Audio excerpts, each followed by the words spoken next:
kana yerində əntiqə gelib həm xananı.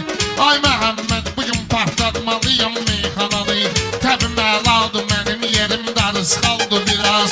Deyəsən yetişməyib rəqiblərim çaldı biraz. Təbi məntiqə gəlib derim darız qaldı biraz. Deyəsən yetişməyib rəqiblərim çaldı biraz.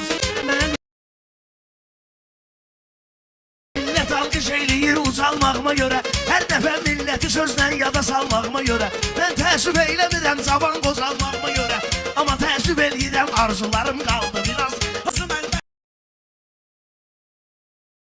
Əlbəttə nişancaha batan oxdur mənim. Qaldı ki meyxanıya heç rəqibim yoxdur mənim.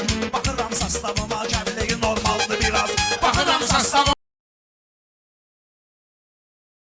kəbləyi normaldır biraz. Elə etmən asılım üstü və patron kimiyəm. Elə etmən asılım üstü və patron kimiyəm. Elə zənn etmə ki əvvəl döyürəm son kimiyəm. Tanıyanlar tanıyırlar məni Tyson kimiyəm. Mənə ringə çıxan travmazad aldı biraz.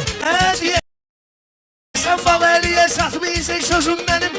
İkidən vardı canımda iradə dözüm mənim. Baxmayın üzüm gülür, baxma gülür gözüm mənim. Bir gözüm qan ağlayır, torpağım işğaldı biraz Olsun. Sən elə söz deyinən həmişə yadda qalan olsun. Ola bilsin ki qaqaş kəbləylər çalan olsun. Ruslanın dediyi Kərbəlayı kristal